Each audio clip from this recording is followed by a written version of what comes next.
للہ رب العالمین والصلاة والسلام على سید المرسلین اما بعد فاعوذ باللہ من الشیطان الرجیم بسم اللہ الرحمن الرحیم. پڑھیے الصلاة والسلام علیک یا رسول اللہ وعلى آلک واصحابک یا حبیب اللہ. الصلاة والسلام علیک یا نبی اللہ وعلی آلک واصحابک یا نور اللہ. درود پاک پڑھنے کے بے شمار فضائل و برکات ہیں. کعبے کے بدر الدجا، طیبہ کے شمس الضحیٰ صلی اللہ تعالی علیہ وآلہ وسلم فرماتے ہیں کہ تم اپنی مجلسوں کو مجھ پر درود پاک پڑھ کر آراستہ کیا کرو کہ تمہارا مجھ پر درود پاک پڑھنا کل بروز قیامت تمہارے لیے نور ہوگا. آئیے محفل سجی ہے اور مزین کرتے ہیں، مل کر درود پاک پڑھ لیں. صلو علی الحبیب صلی اللہ تعالی علی محمد صلی اللہ علیہ وسلم. احادیث میں مضمون ملتا ہے کہ جو رمضان میں ایک سجدہ کرے تو اس کو ہر سجدے کے بدلے جنت میں ایک محل عطا کیا جائے گا.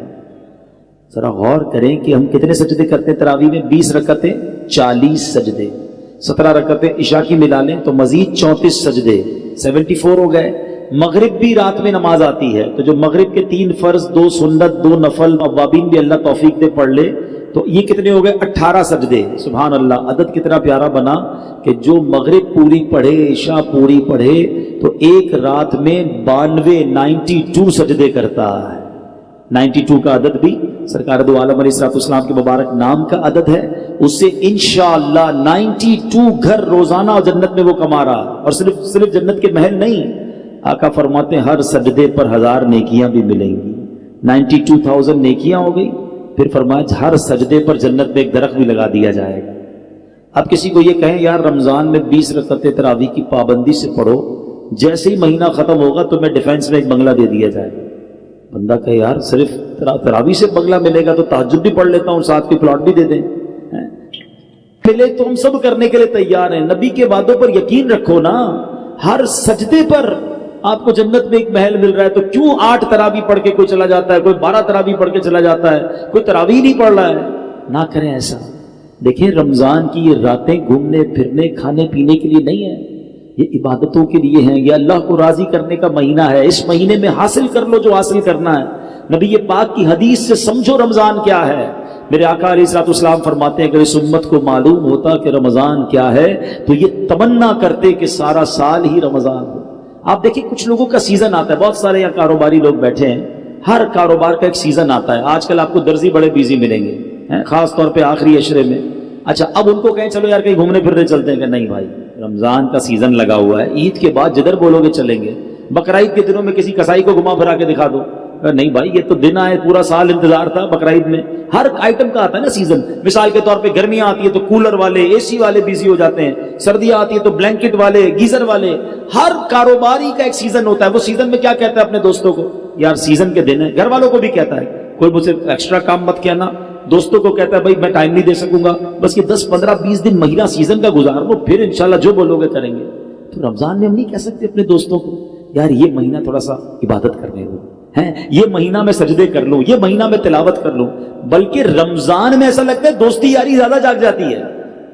وہ بھی دوست بن جاتا ہے جو سارا سال نظر نہیں آ رہا ہوتا. وہ بھی کرکٹ کھیلتا ہے جو پورا سال کرکٹ نہیں کھیلتا. اور رمضان کے کرکٹ کھیلنے کے لیے آیا ہے. رمضان ٹورنامنٹ معاذ اللہ. اب جری دیکھیں لوگ. اچھا پھر ایک تو کرکٹ، دوسرا کھانا پینا ہے. حالانکہ بھوکا رہنے کا مہینہ آیا ہے لیکن ہم کیا کر رہے ہیں؟ آل یو کین ایٹ، سحری آفر، افطار آفر.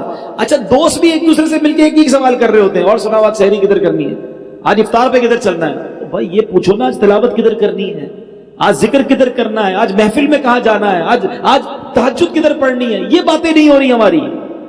سوچیے رمضان کیا ہے. خدا کے واسطے روزانہ ساری سال جو ہے نا میں اور آپ ایک دعا کرتے ہیں، یا اللہ میری دعا سن لے، میری مغفرت فرما دے، میرے گناہ معاف کر دے، میری مشکل آسان کر دے. ہم کرتے نا دعا.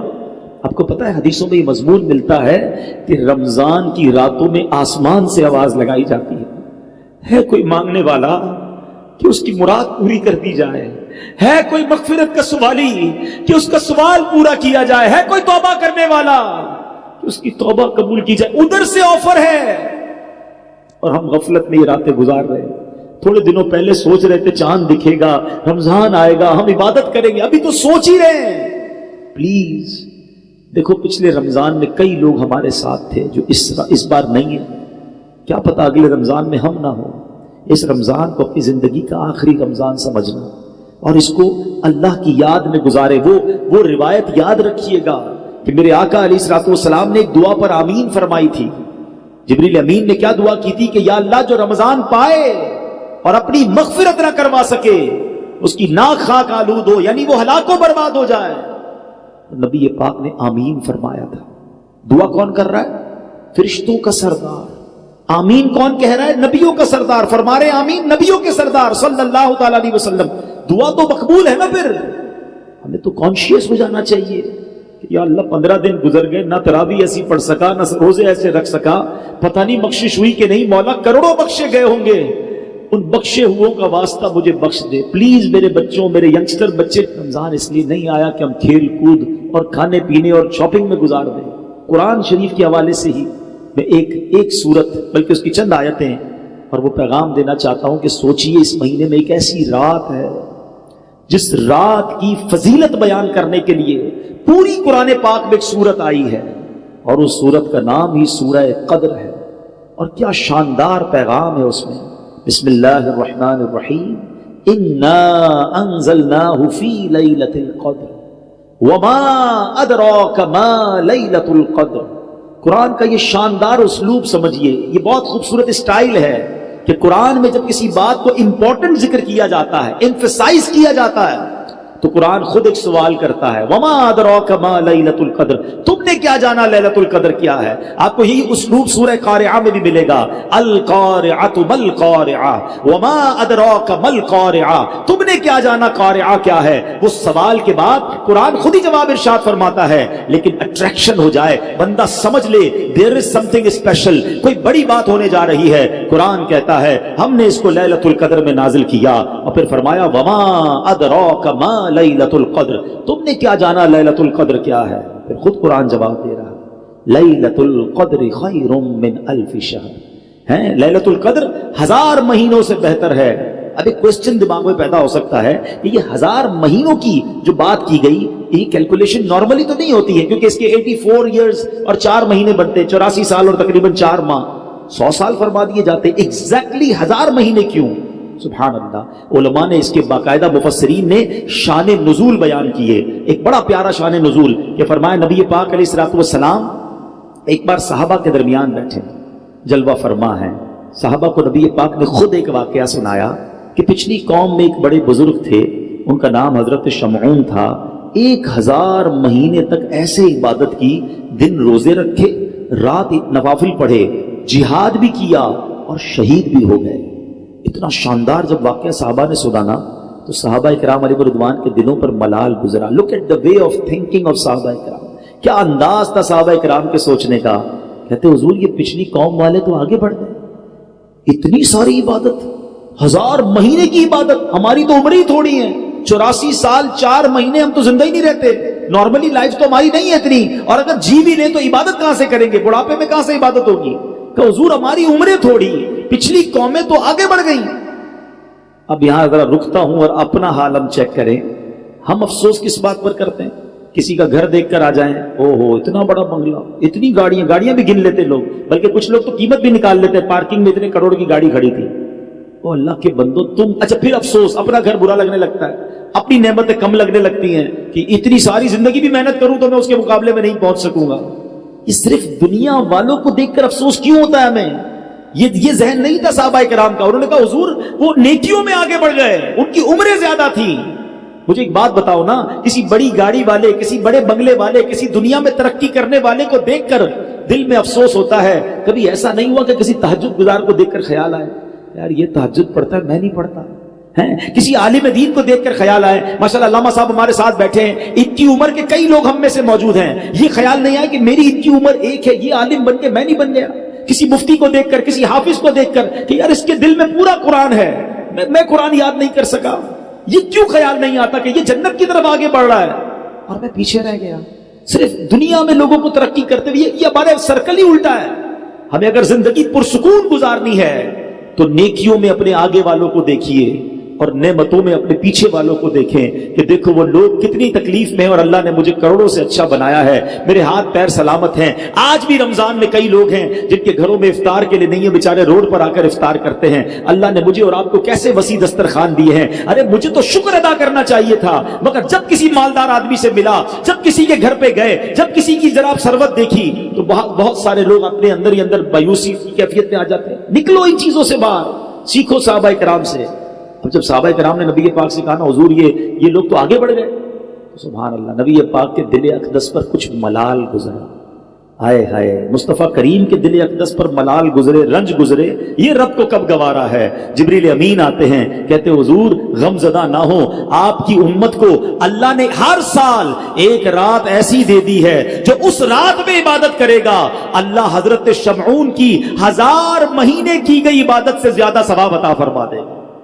That is 1000 month لیلۃ القدر خیر من 1000 شہر. یہ وہ 1000 مہینوں سے افضل رات ہے جو ہر سال ہمیں عطا کی گئی ہے. سبحان اللہ. اب آؤ اور آسان کر دیا گیا. یہ نہیں کہا کہ سال میں کوئی رات ہوگی، بلکہ یہ بھی نہیں کہا رمضان میں کوئی رات ہوگی. نبی پاک نے غلاموں پر اور کرم فرما دیا. یہ بھی فرما دیا، حدیث پاک کا خلاصہ ہے کہ رمضان کے آخری عشرے کی تاک راتوں میں سے کسی رات میں شب قدر کو تلاش کر لو. 21ویں 23ویں 25ویں 27ویں یا 29ویں. تو اے میرے پیارے اسلامی بھائیوں، دس از دا گولڈن چانس. اللہ مجھے اور آپ کو شب قدر نصیب فرمائے. مور دین 84 ایئرز، 84 سال سے زیادہ کی عبادت کرنے کا ایک رات میں آپ کو موقع ملنے والا ہے. تو آپ کانشیس ہو جائیں، تیار ہو جائیں. آخری عشرہ گھومنے پھرنے اور شاپنگ سینٹر میں مت جانا. یہ فوکس کر لیں. سب سے بہترین طریقہ کیا ہے شب قدر کو پانے کا؟ علماء کہتے ہیں بندہ اعتکاف کر لے. جو اعتکاف کرتا ہے نا اس کو تو شب قدر اللہ کے گھر میں ہی مل جاتی ہے. تو جہاں جہاں ہو سکے اعتکاف کریں. دعوت اسلامی کے تحت بھی دنیا بھر میں اعتکاف کروائے جا رہے ہیں. تو جہاں آپ کی محلے میں عاشقان رسول کی مسجد ہو، جس سے بن سکے دعوت اسلامی والوں کے ساتھ اعتکاف کریں گے تو فائدہ یہ ہوگا کہ آپ کی اعتکاف میں بھی تربیت ہوتی رہے گی، بہت ساری باتیں مزید سیکھ جائیں گے. اعتکاف نہیں کر سکتے تو پھر آج میرا ایک مشورہ لے لیجیے. یہ 5 طاق راتیں طاق میں رکھیں، ٹارگٹ میں رکھیں، مس نہیں ہونی چاہیے.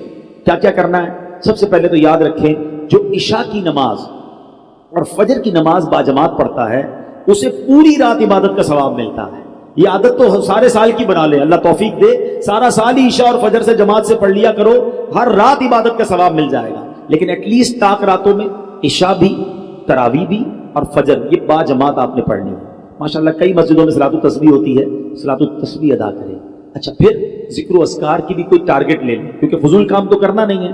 1200 بار درود پاک پڑھیں، کلمہ پاک پڑھیں، اللہ اللہ کا ذکر کر لیں، سبحان اللہ، الحمدللہ، اللہ اکبر، اور جو ذکر الہی ہیں وہ کریں. اس کے بعد آپ کم از کم 2 سے 3 پارے تلاوت کا بھی ٹارگٹ رکھیں کہ میں نے 5 طاق راتوں میں تلاوت قرآن بھی کرنی ہے. سورہ ملک پڑھ لیں. اور پھر ایک اور مشورہ یہ دوں گا کہ 5 راتوں میں صدقہ دیں. آپ کی جتنی حیثیت، 100 روپے کر لیں، 500 کر لیں، 1000 کر لیں، 10,000، 1 لاکھ، جو اللہ نے آپ کو نوازے. 5 انویلپ بنا لیں کہ میں نے یہ 5 راتوں میں اللہ کی راہ میں خرچ کرنا ہے. کسی غریب کو دے دیں، کسی مسجد میں دے دیں، واٹ ایور. لیکن ہوگا کیا کہ اگر ان 5 راتوں میں جو رات بھی شب قدر ہوئی نا، یہ جتنی ورائٹی والے انشاءاللہ آپ نے ثواب کے کام کیے ہوں گے، ہر کام اللہ کی رحمت سے 1000 مہینوں سے زیادہ کی فضیلت حاصل کر لے گا. ٹارگٹ کرو. لوگ سیزن کا جب خیال رکھتے ہیں، آپ خیال رکھو نا، ایک زبردست سیزن آ رہا ہے، آیا ہوا ہے رمضان، اور آخری طاق راتوں کو اور آپ فوکس کر لیں. اور پھر آخری بات دیکھیں، رمضان میں ماشاءاللہ مسجدیں بھی بھری ہوئی ہیں، نمازی بھی ہیں. رمضان کے بعد کیا ہمارے اوپر رمضان میں ہی نماز فرض ہے؟ کیا ہم رمضان میں ہی اللہ کے بندے ہیں؟ ایکچولی پتہ ہوتا کیا ہے، سمجھو بات. رمضان میں میری اور آپ کی پریکٹس کروائی جا رہی ہے فائنل فائٹ کے لیے. شیطان بند کر دیا، اینیمی بند ہے، دشمن بند ہے، تاکہ میرے بندے عبادت کر لیں، روزہ رکھ لیں، تگڑے ہو جائیں، تقوی میں مضبوط ہو جائیں. اب شیطان آئے تو مقابلہ کر سکیں.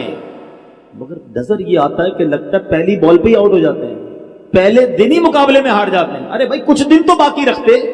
چاند رات بھی مسجد خالی، مغرب میں مسجد بھری بھی ہے. عشاء سے پہلے اگر امام صاحب اعلان کر دیں کہ چاند نظر آ گیا، عشاء پہ بھی نہیں آتے. یار ذرا صحیح بتاؤ، یہ اپنے دل پہ ہاتھ رکھ کے سوچو. ہم یہ پیغام تو نہیں دے رہے کہ اے شیطان، جب تک تو بند تھا نا ہم اللہ کے بندے تھے، اب جب تو آزاد ہو گیا ہم نے تیری ماننی ہے، یہ بتاؤ کیسا میسج ہے؟ آپ تو شیطان کو گویا یہ کہیں عمل کے ذریعے کہ اے شیطان، ہم رمضان میں بھی رحمان عز و جل کے بندے تھے، رمضان کے بعد بھی اللہ کی بات مانیں گے، تیری نہیں۔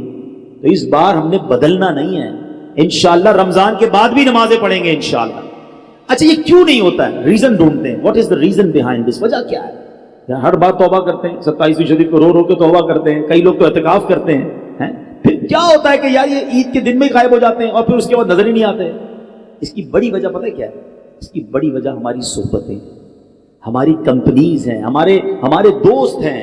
ہم نے دوست وہ بنائے ہیں کہ جیسے ہی چاند نظر آتا ہے دوست گھر پہ آ جاتا ہے، چلو بھائی چاند رات ہو گئی، مارکیٹ چلتے ہیں، فلم سنیما کی ٹکٹ بھی تو بک کرنی ہے نا، ڈرامہ بھی تو دیکھنے جانا ہے، گھومنا پھرنا بھی تو ہے، ارے یار نماز پڑھنی، ارے بھائی کیا ہو گیا، پورا مہینہ تو پڑھ لی نماز، اب کیا کرنا ہے؟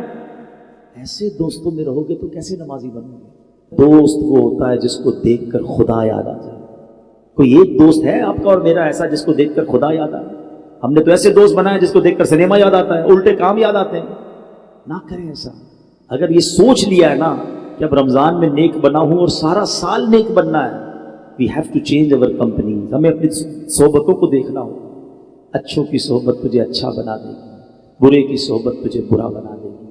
دعوت اسلامی کا ماحول آپ کے سامنے ہے، کروڑوں لوگوں کی زندگیاں بدلی ہیں، لاکھوں نوجوان چہرے پہ داڑھی سجائے، سر پر امامہ سجائے، آپ کو کہاں سے نظر آ رہے ہیں؟ بدلے نا۔ میں تو آپ کو اس ہاسپٹل کا پتہ بتا رہا ہوں، اس شفا خانے کا پتہ بتا رہا ہوں۔ آپ بھی کبھی کہتے ہیں صحیح ڈاکٹر بتاؤ جس سے علاج صحیح ہوتا ہو۔ آپ نے کوئی پریکٹس کی ہے تو بتانا، مجھے بھی آپریشن کرانا ہے۔ میں تو آپ کو شفا خانے کا ایڈریس بتا رہا ہوں کہ جہاں کئیوں کو علاج ہو چکا ہے، کئی ماشاءاللہ نیک بن چکے ہیں۔ آئیے آپ بھی شامل ہو جائیں، ہم سب مل کر سنتوں پر عمل کریں گے۔ تو دعوت اسلامی والوں سے، نیک لوگوں سے دوستی کر لیں تاکہ نمازوں کی پابندی رہے، اجتماع کی پابندی رہے، مدنی قافلوں میں جاتے رہیں، تو انشاءاللہ یہ گناہوں والی عادتیں ختم ہو جائیں گی اور ہم پکے نمازی بن جائیں گے۔ اللہ مجھے بھی اور آپ کو بھی رمضان کی برکتیں بھی عطا فرمائے، لیلۃ القدر کی برکتیں بھی عطا فرمائے، اور رمضان کے بعد بھی ہمیں عبادتوں میں مصروف رہنا نصیب فرمائے۔ رمضان میں خوب سخاوت کیجئے، اللہ کی راہ میں خرچ کیجئے، غریبوں کی عید اچھی کیجئے، ان کے دسترخوان وسیع کر دیجئے، اللہ آپ کو نوازے گا۔ اپنی زکوٰۃ پوری دیجئے، اپنی عطیات دل کھول کر دیجئے۔ زکوٰۃ دیتے وقت، عطیات دیتے وقت سب سے پہلے خیال اپنے غریب رشتہ داروں کا رکھیے۔ اور آخر میں گزارش کروں گا کہ عاشقان رسول کی عظیم و شان تحریک دعوت اسلامی جو دنیا بھر میں دین متین کی خدمت بہت بڑے پیمانے پر کر رہی ہے، اس میں گزارش کروں گا کہ اپنے ڈونیشن میں، اپنے عطیات میں، اپنے فطرے میں دعوت اسلامی کا بھی بڑا حصہ رکھیں تاکہ دین کا یہ کام آگے بڑھتا رہے۔ اللہ کریم ہم سب کا جمع ہونا اپنی بارگاہ میں قبول فرمائے، آمین بجاہ النبی الامین صلی اللہ تعالی علیہ وسلم۔ میرے اعمال کی اصلاح